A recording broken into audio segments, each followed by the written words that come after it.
What is going down, everybody? Your boy Danny G TV is in the house. The Niners got a big matchup today against Tom Brady and the Tampa Bay Buccaneers. And believe it or not, despite the fact that Tom Brady has been drafted in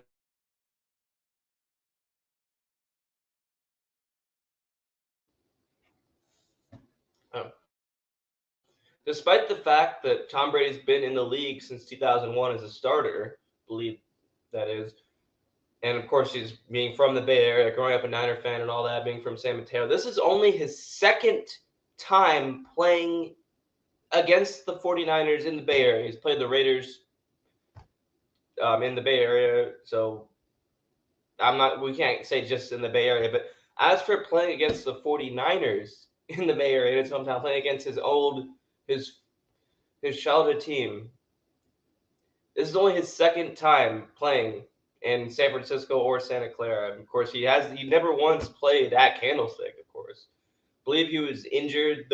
And Matt Castle was starting I think that was the 2008 year when we played the Patriots. So, and Tom Brady did play at Levi's in 2016, and a 2-14 year for the Niners that we all like to forget. So this is only the second time that he's played in the Bay Area against the 49ers, and that's pretty damn crazy if you think about it. Now, of course, last week against the Dolphins, Jimmy Garoppolo, and the first possession where the Niners were the Niners' first offensive possession, Jimmy took a big sack, and he suffered a foot injury, which was originally ruled to be out for the season completely. Now now they're saying he's not going to need to have surgery on his foot, so he may be back within 7 to 8 weeks. Now, whether the fact he'll actually be healthy and ready to play in a game in 7 to 8 weeks, that's who knows, who knows. But Brock Purdy, of course, he was known as Mr. Irrelevant, being the last overall pick in the 2022 NFL Draft. But he played pretty damn well. He threw for 210 yards, a couple touchdowns, was 25 of 37. He had a pretty good game. He did. And now in the Niner Empire, everyone's saying, we're like, hey, all we need is Brock Purdy and we can still win a Super Bowl. And hey, that could definitely happen, but I'm going to be realistic and say that Jimmy Garoppolo, despite the fact that he might not have been the major factor in the Niners' success with him going to the Super Bowl in 2019, 2020, going back to the NFC Championship game last year. Jimmy may not have been the major factor in all that, but Jimmy's an experienced quarterback. He's a tough warrior, and I would rather him, of course, be the starting quarterback than Brock Purdy, with all due respect to Brock Purdy. And I'm going to post a link down here if anyone wants to join. I don't know how long I'll be live, but I wanted to touch on the Niners game against the Buccaneers later today. And of course, also recapping my Warriors getting the win last night against the Boston Celtics in a rematch of the NBA Finals from last year. But let's keep it on football for a little bit. So Brock Purdy, of course, he was known as Mr. Irrelevant, which from what I've heard is he did not, of course, he didn't like that nickname at first, but he later ended up embracing it. He's also from Arizona, just where I am right now. He went to Gilbert High School, I believe, and he was coached in high school by a former NFL quarterback who had a little bit of a short career, Dan Minucci, who's also a sports talk host here in Phoenix. And Brock Purdy has, like, I expect him to have a decent NFL career. And can the Niners make a playoff run with him? Absolutely. Their defense is as good as it. If the defense keeps balling out, then this Niners team can still win the Super Bowl no matter who's at quarterback.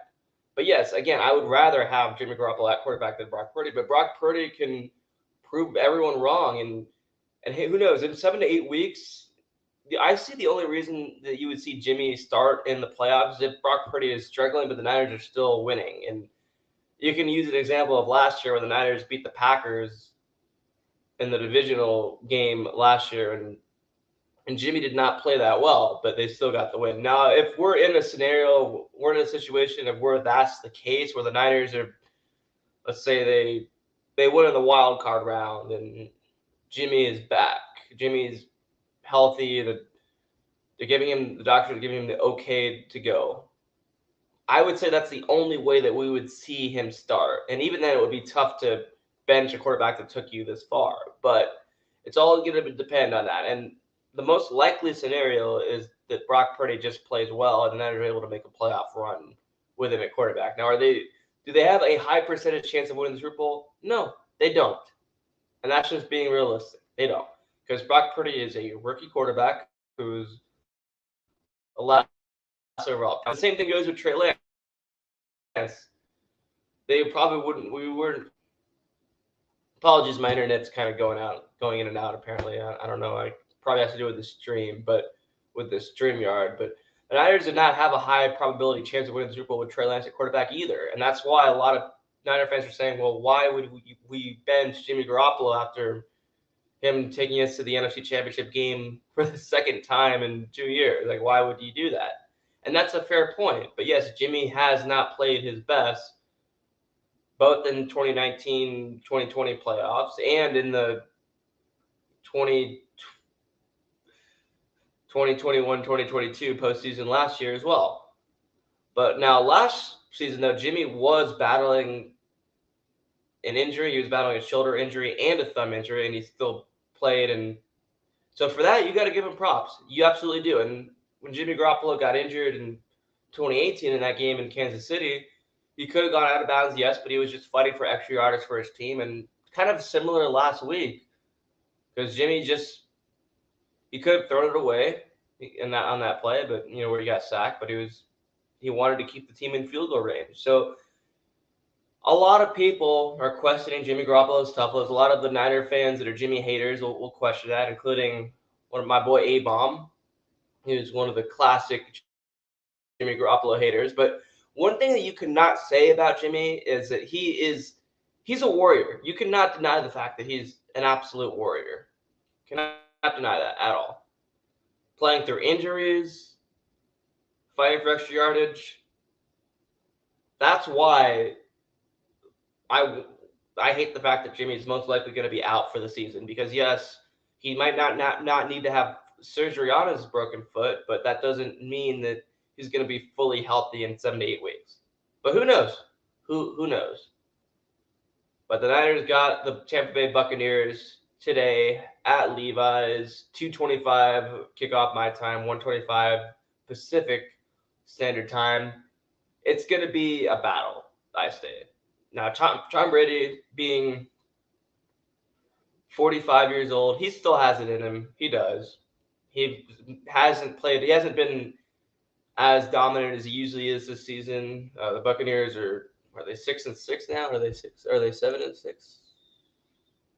Yeah, they're 6-6 now. Yeah, Buccaneers are 6-6. But last week, Tom Brady did lead the Buccaneers to a comeback win, being down against the Saints, and he's definitely got it in him. He does, and of course, Tom Brady has a big hatred now for the Niners. He grew up a Niner fan. They passed on him in the draft in the 2000 draft, and hey, they weren't the only team that did. Of course, no one knew what Tom Brady was going to become. And there was a quote this week where he used that as an example, and then he even used the fact that in 2020, when during the pandemic, of course, and before the pandemic, it was at the beginning of the pandemic when he actually signed with the Tampa Bay Buccaneers, but right before the pandemic started in 2020, there were rumors so much. Of course, he was a free agent. The Patriots didn't want to re-sign him, and all the talk was that Tom Brady's going to go home to the Niners. The Niners are going to trade, because of course the Patriots still had his rights. So of course they were going to. The whole talk was, they might trade Jimmy Garoppolo back to New England for Tom Brady, and of course it did not happen. But all the talk was, hey, Tom Brady, he's going to go to the Niners. And as great as Brady was, being the GOAT, being the greatest quarterback of all time, with all due respect to the 49ers legend Joe Montana, who's won 4 Super Bowls and who arguably played in a more competitive era, I was reluctant getting Tom Brady. Despite the fact that Jimmy did struggle in the Super Bowl, I was still reluctant for Brady, just because he was 44 years old, or he was 43, turning 44, was it? He was 42, turning 43 that year, because it's 2020. So I was still reluctant on getting Brady. Now, if you could go back in time, yes, that would have been the more smarter move to go, because of course Brady did end up winning a Super Bowl in his first season in Tampa Bay, and the Niners had a down year in 2020, and the Niners probably actually would not have won the Super Bowl in 2020 with Tom Brady, but they still would have had him for 2021 and so on and so forth. But Tom, basically, on to the point that I'm trying to make is Tom Brady has basically used both him being passed in the draft and back all the way back in 2000 by his childhood team, and the fact that he was rejected by the 49ers again in 2020 to basically say that he hates the 49ers now. So it's going to be you can say this might be a revenge game for Tom Brady going back home to the Bay Area against his childhood team, because he's going to want to beat the Niners a lot. He is.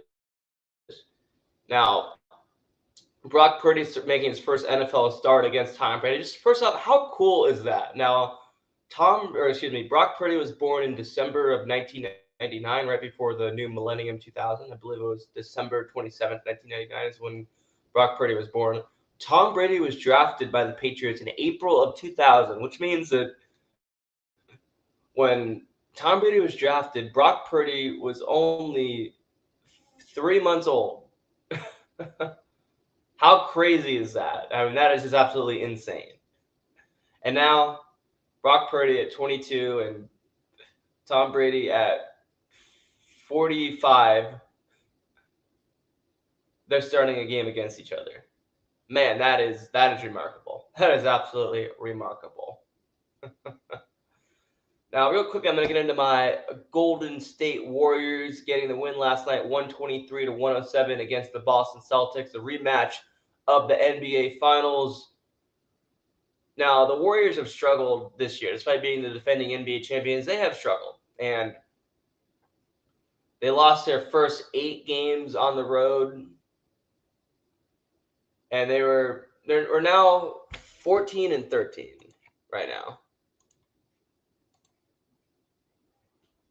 Now, last night, Klay Thompson was absolutely balled out, 34 points. Steph Curry had 32 points. Jordan Poole had 20 points. So all three Splash Brothers were in action.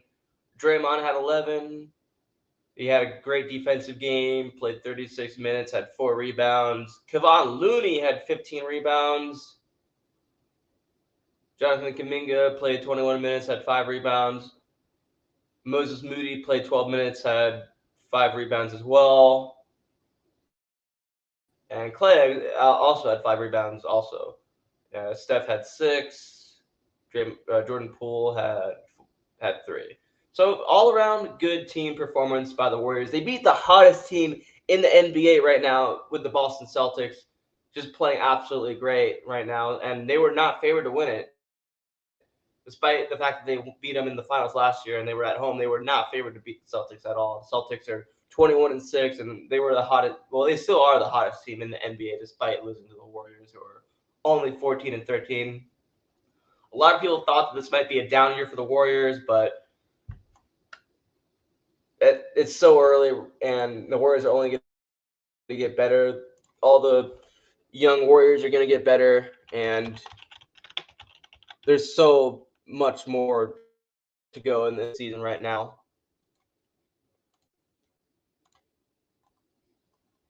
The Niners got the Bucks today.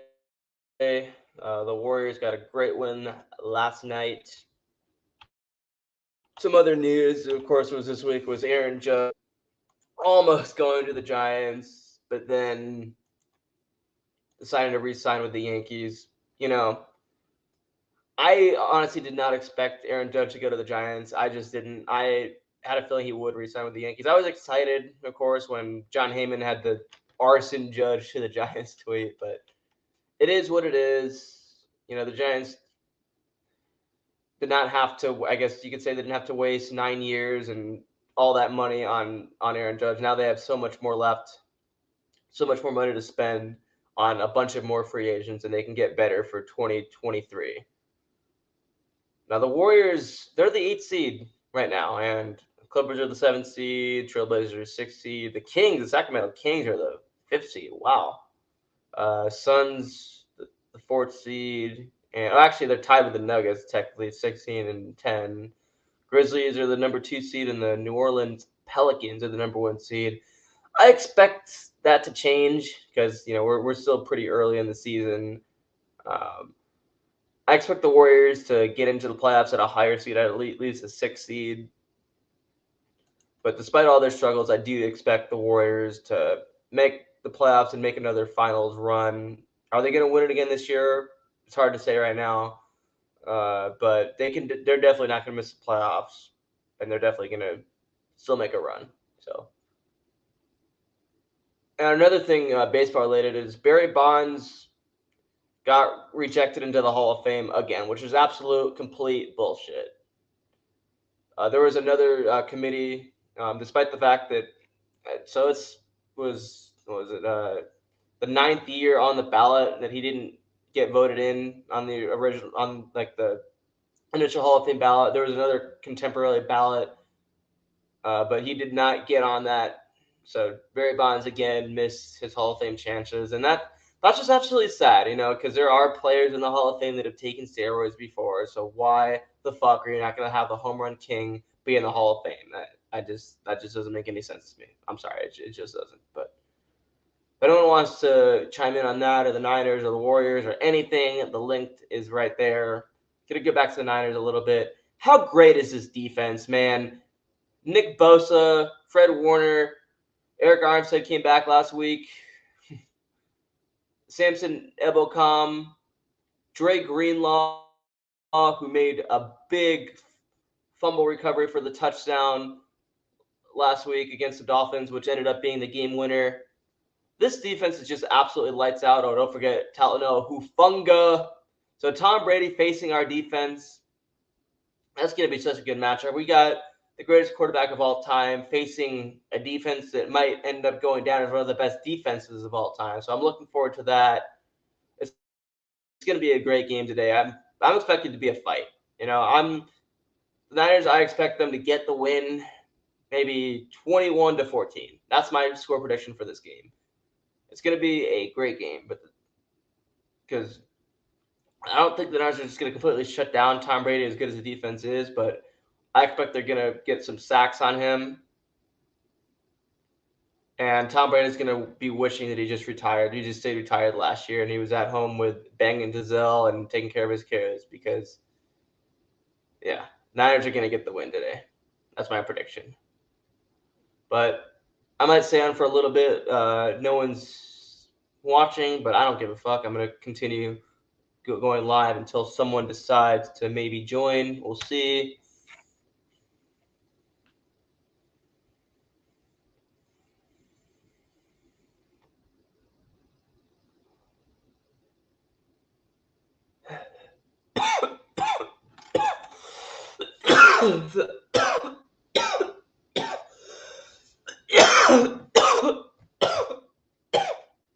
Ooh. It's hard. Man,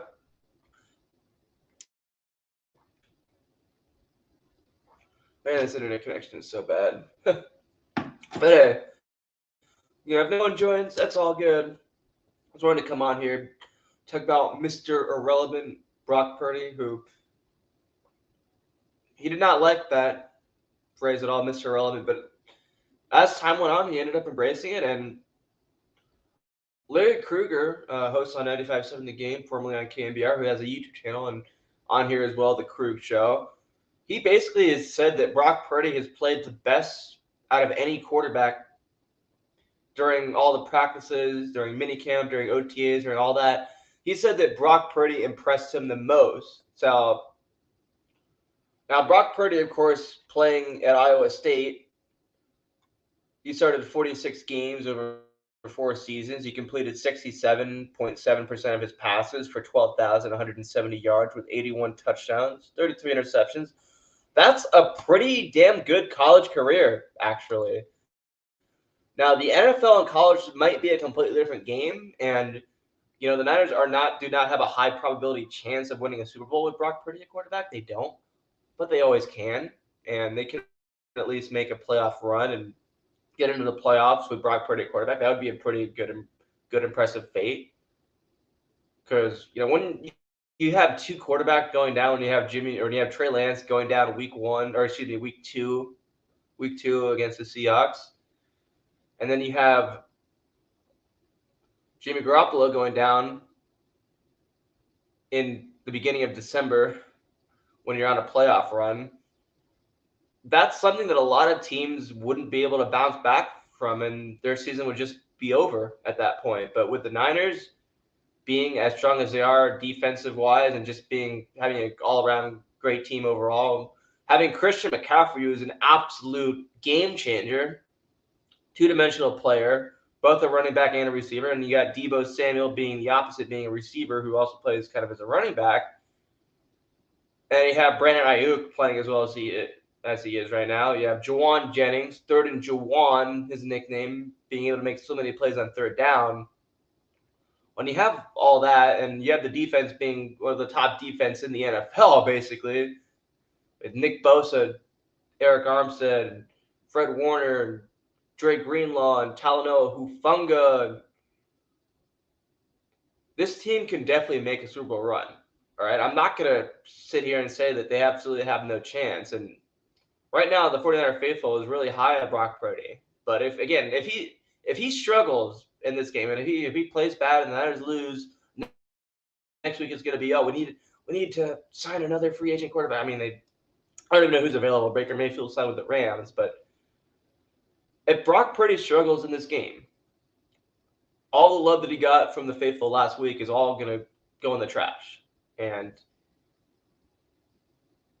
everyone's going to be calling for we're going to be calling for Josh Johnson to start. And how crazy is that Josh Johnson is back with the Niners again? I remember 10 years ago in 2012 when I was 15, I remember making videos here on this channel, having a radio show and talking about how Josh Johnson's like the third string quarterback or I guess he was the second string when Alex Smith went down and Cap took over. And then even when Alex was fully healthy, of course, Cap still remained the starter, which I was in favor of. I was, because being a young fan back then, Alex Smith was the only quarterback I had ever watched as a 49er, so I wanted to see just another quarterback play, at least another style of play. So I was in favor of that. But looking back, maybe Alex should have started when he was healthy, or at least should have had a chance. But I don't blame Harbaugh, though, because Kaepernick played so well back in 2012. But how crazy is that 10 years later, Josh Johnson is the second string quarterback again for the 49ers. And he's been on so many teams. And we had him back in the 2020 pandemic weird season. He was one of our quarterbacks then as well. So how crazy is that Josh Johnson has just traveled so much throughout the NFL. But shout out to him. For being able to stay in the NFL for this long and getting so many opportunities. We have one person viewing. If anyone wants to join the stream, the link is there. I'll post it again just in case no one got it. That is the link. If anyone wants to join, go ahead. We're previewing the Niners and the Buccaneers today at Levi's, 2:25. Well, that's 1:25 Pacific Standard Time. There we go. We got, he's a Packer fan, King Jeffy Joe. Y'all better beat the Bucks. We need y'all. Rise up. Thanks for viewing, King Jeffy. Yes. I say we will beat the Bucks. Buccaneers, we have a better record than them. Niners being 8-4, the Buccaneers being 6-6.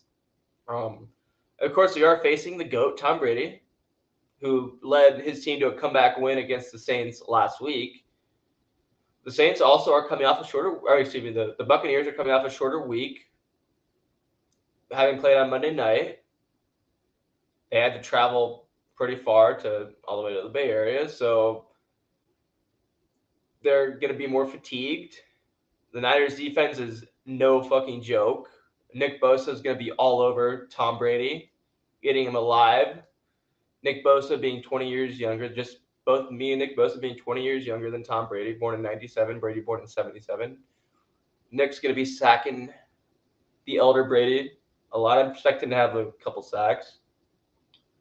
Talanoa Hufanga is just absolutely balling out. I expect him to have a pick against Tom Brady. And on the offensive side of the ball, I expect Brandon Ayuk to ball out as well, Juwan Jennings. And we got to see, of course, Iowa versus Iowa State, or Iowa and Iowa State, basically on the same team now with Brock Purdy and George Kittle. Kittle had a good game last week. I expect to see more of Kittle.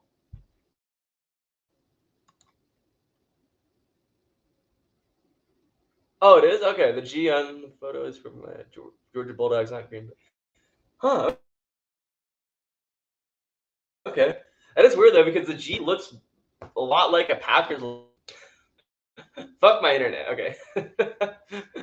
Shout out. He's a Georgia Bulldogs fan. I apologize for that. But yeah, that does look like a G. I'm going to look because I know the Bulldogs logo looks very similar to the Packers logo, but that really looks like a Bulldog logo. Or, I mean, like a Packers logo.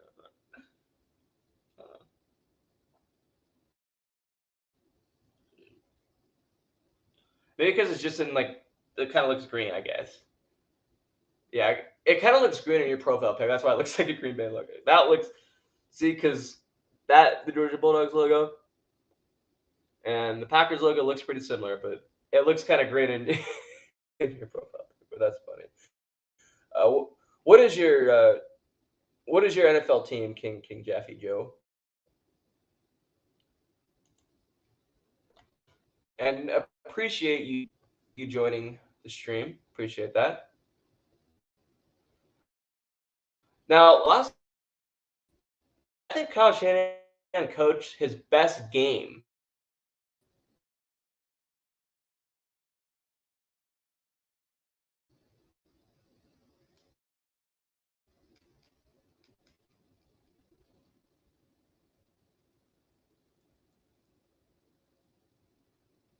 Kyle Shanahan absolutely coached his best game last week. He was able to have the offense designed in such a way that a rookie quarterback was able to thrive pretty well against a damn good team like the Miami Dolphins. And the defense side of the ball, we made Tua look absolutely scared. That's a good point I heard actually from FP Santangelo, a former baseball player who has a show on KNBR tonight at night in the Bay Area. He made a good point that Tua probably was legit scared to throw the ball and do a lot and run in the pocket and all that because of the fact that he's recovered from injuries recently and he's back to being fully healthy, and he does not want to be injured again by a Niners defense and have to have problems still be in pain in his 50s and all that because he's hit so hard by Nick Bosa and Fred Warner and Dre Greenlaw and whole Niners defense. Now, of course, Brady is obviously the better quarterback than Tua being the greatest quarterback of all time, which I hate to say as a Niner fan because 10 years ago I would have still said that Joe Montana is the best quarterback of all time. Of course, Joe still had more Super Bowls wins at the time, and I made the point that Joe never lost a Super Bowl, which, of course, is different with Brady. But now going to so many other Super Bowls, you have to say that he is the GOAT.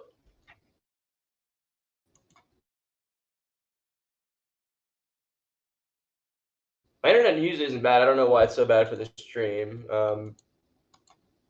It's not letting me. Okay, there we go. Brian King Jaffe Joe is a Falcons fan. I should have figured that out when you said you were a Georgia Bulldogs fan. I don't know why I wasn't thinking.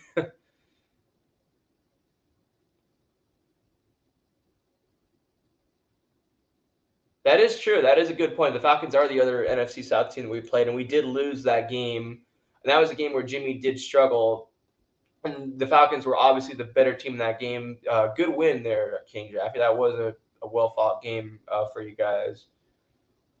Yeah, I mean, we're going to be at home. We were in Atlanta for that game. So we're going to have the home field advantage. We have a lot more momentum going into this game than we did in that Falcons game as well. And, as obviously you'd rather have Jimmy Garoppolo being the quarterback, but you have Brock Purdy. And, Brock Purdy can have some tricks up his sleeve that the Buccaneers and Bruce Arians are not expecting. And he can completely catch the Bucs defense off guard.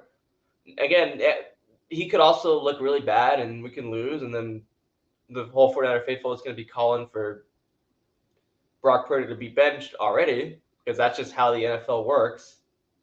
And that's just how it works with fans in the NFL. Me, I'm not really like that. I'm more of a realistic guy. I like to look in all the options. I was never really a Jimmy Garoppolo hater or a Jimmy Garoppolo fan. I was always in between. When Jimmy struggled, I would say that, hey, we might need to make a change at quarterback. When he would play better, I would say that, hey, he's playing good right now. He looks really good. Now, I've subscribed to the argument that they've won in spite of him to an extent, but that is not the case at all here in 2022, because Jimmy's absolutely played his best football, which is why it absolutely sucks that he's going to be most likely out for the season.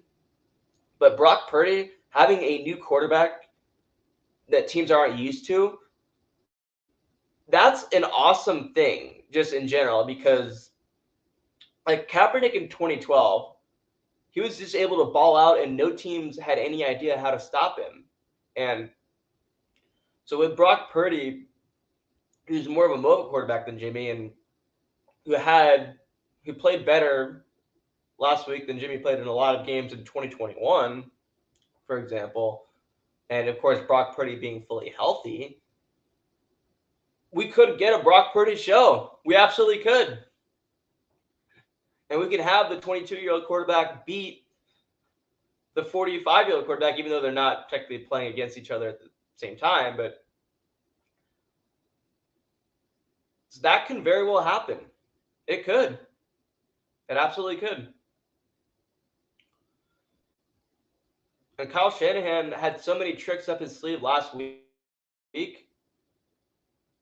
I expect him to have a complex game plan that the Buccaneers might not expect. He might, have Brock Purdy just absolutely run it like Kaepernick when no one's expecting that, because, Brock, despite the fact he's more mobile than Jimmy, I don't know if he's necessarily going to be known as a mobile quarterback, so that could catch the Buccaneers off guard. I expect to see a lot of screen passes to Christian McCaffrey, just like last week. I expect the Niners to kind of use him as a receiver a little bit, because Brock Purdy has, I think, had like a minor injury a couple weeks ago in that Saints game, and they might not want to run him between the tackles to be cautious with him, because Christian McCaffrey is more of an asset than Jimmy Garoppolo, I think. Like, I think, let's say, God forbid, Christian McCaffrey suffered a season-ending injury. I would be a lot less high the Niners making it all the way to the Super Bowl and winning it here in Arizona than I would be if just with Jimmy Garoppolo going down. Because Christian McCaffrey is such a dynamic player, and he's such a big, crucial part in this 49ers offense. And it would be nice, if we're able to run him up the middle in some plays that aren't risky, but just not the way that he did with Trey Lance in the Seattle game week 2, because then that's just asking for injury. So I expect to see Christian McCaffrey kind of use his receiver. So I expect the receiving threats, of course, and I expect to see a lot of passes from Brock Purdy to Juwan Jennings, George Kittle, Christian McCaffrey, and Brandon Ayuk.